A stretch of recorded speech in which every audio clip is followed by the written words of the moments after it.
It's time for another episode of Two Marine Dads, where we talk about the journey of life, politics, kids, and family, as seen from the perspective of two United States Marines.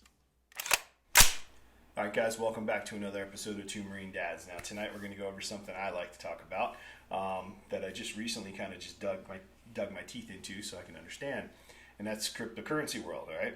Before you go clicking off this video, I'm going to break things down on this particular cryptocurrency that caught my attention, and I hope it catches yours too. But this one makes sense to me. It solves a problem, and I'm going to do my best to educate you on what I understand about it, why it makes sense to me, and I'm not a finance guy. All right, so without further ado, we're going to jump into this episode that I call Theta for Marines. All right, guys, listen. What is Theta? What does it do? And why is it different than the rest of them? Well, to my knowledge, and some of you guys might be able to correct me on this, but to my knowledge, this is the only ERC-20 based cryptocurrency that actually makes an attempt on purpose, to decentralize the video streaming industry. So what does that mean? And why is that good? Or why does that even freaking matter, John? Well, I'll tell you. And moreover, what is an ERC-20? Well, ERC is an Ethereum request command. And what does that mean? That's what's given to Ethereum, and people like Mark Cuban have invested into that. Big names, big money, not like anything I earn. But they've based Theta off of that principle, exactly how that one works. And if you guys Google that, you realize it's trading at like $2,000 a coin right now. So what does that mean? Well, let me back up one step. There's something called a test net, and then there's something called a mainnet. And when this thing's in basically its beta production, they're testing it. They're trying to figure out whether or not the blockchain's going to work. All right, so they modeled it and actually piggybacked Ethereum on this. So they took a known system that worked and was very popular and didn't have many bugs, and they piggybacked it. So then it went to mainnet launch. What's a mainnet launch? That's an IPO for everybody. That's basically an initial public offering.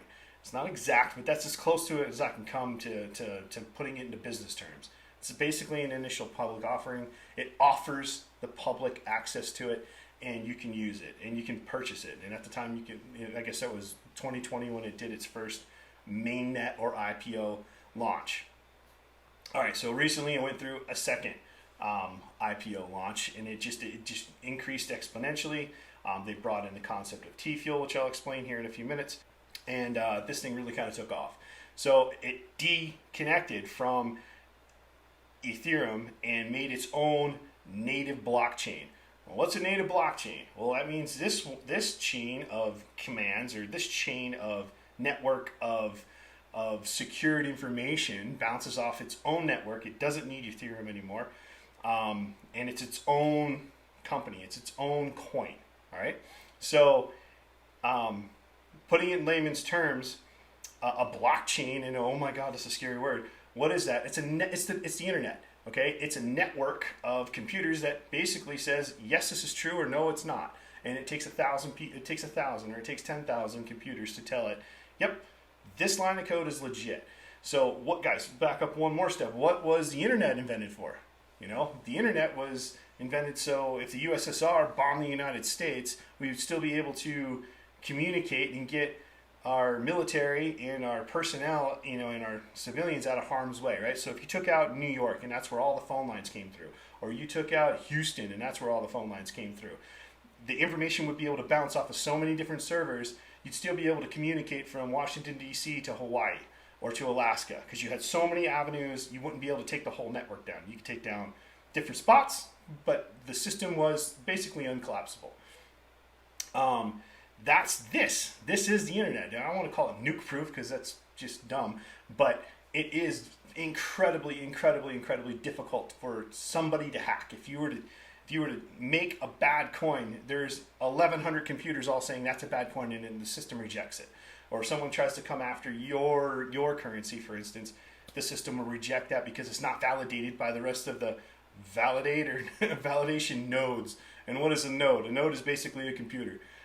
That's all it is. Like a node is your PC or your MacBook or whatever. So with kind of that verbiage kind of out of the way, we'll jump into it a little bit deeper here. So like I said, the mainnet launch was I don't know, May 15th of last year, 2020, and then Theta took off. It just got huge really quickly. It expanded. All right. Now it's going to decentralize the streaming network or streaming industry. Now, why does that even matter? Okay, why does that even matter? Well, guys like Elon Musk are launching satellites into outer space right now, or I guess into orbit around the planet, to bring high-speed internet to the rural parts of the world. And he's not doing that for free. It's going to be, for a fee. It's like you could sign up and pay, and you get pretty fast internet. You've got an expanding network of broadband. I mean, even here in the United States, we like to think we're the first world country, but even in sections of the United States are so rural that they don't have broadband access. So even here in the United States, it's an expanding network, which is why I think this is good, because this is going to service that community. So right now you've got like these basically these servers. All right, they're huge. They're like acres long. Okay, acres wide. With gigantic cooling towers and the whole bit, like think Google style, okay? But that's the size or the scale that your Netflix people are going to be using currently. That's the scale of people like Google. That's people like Amazon, for instance. They are using these gigantic, huge servers in Houston and San Fran, New York, all those places, right? They're gigantic. What this does is it makes it cheaper for those companies, big name companies, Samsung for instance, to expand the availability of their product to somebody who doesn't have access to that. So they don't need to go out and build another billion-dollar server to get this information out. They can just borrow your neighbor's unused bandwidth, literally next door. All right. But why would I want to do that? Because I bought cryptocurrency, I bought this one, and I get something called Tfule when somebody else uses my PC when I'm not using it. So I get paid, I get incentivized to just leave it online and let somebody else use my unused bandwidth. When they're done, they give it back. I don't know how to explain that any better than, hey, it's Uber for VPN or for information. It's Uber for your information. So, and why does that make sense? Because Uber, you have a car that you're driving and it's yours, that you're really not using all the space in, that you're loaning for a small fee to a stranger to hop in, and you take them from point to point. They get out, pay you money, and then you drive away. You still retain your car, in this case your coin. Your computer would also be like the actual vehicle because you're the owner of it. And you get paid a fee. They get out, they swipe, they go, yep, bang, and you get a small tip, and you get your fee as an Uber driver. I've done it thousands of times. That's exactly what this is. This is a network of individual computers that all share. They call that peer-to-peer. So that's basically network-to-network sharing, and it's done through this overlap, all right, of this technology. So just like Uber's a network for people needing a ride, you call them up, bang, hop a ride, you get out, and then you wash your hands of it. It's the same thing here, except it's for information. Pretty simple to understand. Everyone understands Uber. At least I hope they do. So, again, why does that make sense? Why would somebody like Netflix want to use this program? Why would somebody like Amazon want to use this? Why would somebody like Samsung already decide to put it on 75 million other Galaxy phones? Because they understand what I believe I understand, and that is that it's cheaper to hop on to unused bandwidth than it is to build an entire network of computers.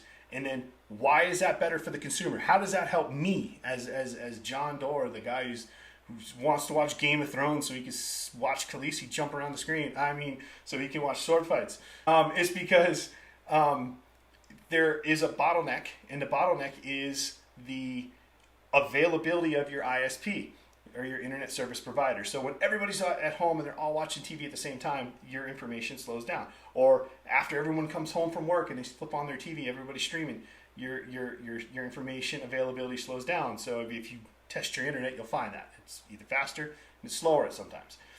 This unlocks that bottleneck and allows different networks from different companies all to share your information, because you're not using necessarily their network, but you're hopping onto their network to get to that PC that guy and you're paying them a Tfule for it, or a portion of a Tfule. So you can dig into all the nuts and bolts on that, but we'll get into the weeds for this podcast here. But just understand that you're getting paid. You're allowing someone to hop onto your computer, and you're getting paid to do it. So you bought the coin, okay? You stake it, and it allows somebody else to use the unused computing power of your computer and your bandwidth. And you go, hey, pay me, pay up, sucker. They go away. They give you a Tfule, and the process repeats. Now, again, it eliminates that bottleneck. What it also eliminates is something called the last mile. So basically, I don't know how to describe it any other way than there's a superhighway of information, there's this water main, or there's this actual highway, like you're driving down the interstate, you're doing 80 miles an hour, and you go to get off the interstate and go to your house, and what do? You got to do 20 miles an hour through your neighborhood, right? Well, this eliminates that 20 mile an hour zone, and I'm not advocating for this. You should drive slow in the neighborhood. But what I'm saying is, this is a superhighway all the way to your front door and into your house and into your kitchen. So you're doing 80 miles an hour all the way to your dinner table, all right? You're not slowing down. So that last mile, and why is that last mile slow? Is because it's real easy for the comm company to come in and put in a big trunk of multi-purpose, multi-mode fiber optics. But getting it from in the road, basically, is where it normally goes, or right next to it, to your house is much more difficult. So a lot of homes aren't wired for that. So you get this information, it's like, gets to the street and then does 20 miles an hour into your house.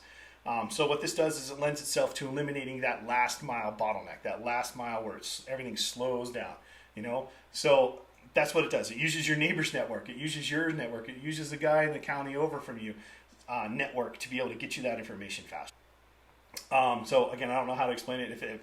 Hopefully that makes sense to you guys. You're doing 80 miles an hour from start to absolute finish, end to end. All right, lastly, what makes this thing even better than all the rest of them is that it has a double system, like security system to it. Okay, it checks you twice, and it does it faster than the others. And what does that mean? Well, you have something called, just want to make sure I say this right, a validated node. All right. In this case here, some others takes thousands of computers to do this. This one takes hundreds of computers to do it. So it forms what they call a validation committee. All right. So these hundreds of computers get together, and they say, "Yep, this information looks solid. This information looks right," and then they give it to something called a guardian node. And again, I don't know what this word node keeps getting thrown around. What is a guardian node? Basically, guys, it is an army. All right. You are one person. All right, and you are going to walk through the ranks of an entire army of 500,000 people. And each soldier standing in that line is a computer. And each soldier asks you the same question. What's your name? What's your business? Why are you here? And if you don't answer those questions correctly to each and every soldier, that one soldier that detects that you're wrong pulls out a sidearm and shoots you right there on the spot, and you're done. But if you pass all those soldiers, you get to break through their line. You get to walk through their lines on the other side as a validated citizen. Seems like they should do something like that on the border. In this instance here, that's what that is. So you've got thousands and thousands of computers, each one interconnected, each one looking to see if this information is correct or if it's bullshit. And that's what makes this thing so secure. The government can't come in and start saying, hey, print more coins. Right now there's about 1 billion coins out there for this individual, for Theta itself.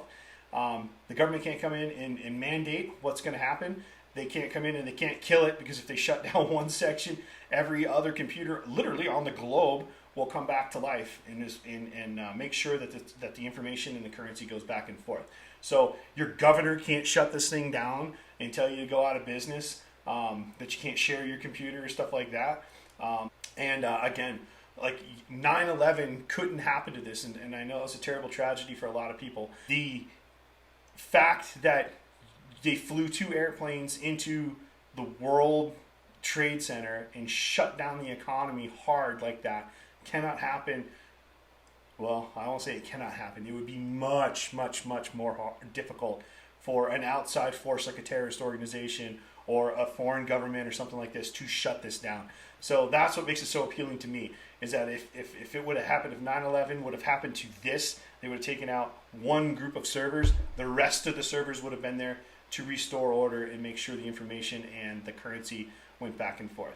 So again, I'm not an expert on this. I'm not going to pretend to be an expert on it. But this one made sense. It's going to have another IPO here in June where it's going to like become public, for lack of a better word. You should be able to buy it and trade it on more places than just Binance and a handful of others right now. And if you guys are interested, let me know. And I can show you how I purchased it. I'll take you through it step by step if that's what interests you guys. But that would be its own video. So anyway, guys, I hope you enjoyed today's video. I've been excited about this currency for a while now. I'm not a big crypto guy, but this one caught my attention. It makes sense, and I'll just sum it up real quick. What does it do? It solves a problem. It decentralizes the video streaming network. You got some big players, guys from YouTube and guys from Twitch are advising, Theta Labs. You get some big names there that are involved in it. You've got Samsung, who is already committed to putting it on 75 million of its Galaxy phones, which is interesting to me because I'm an iPhone guy. But I'd be interested to see how it works on those phones. And what does it do? It eliminates the bottleneck, so it provides a service just like you hear on Shark Tank.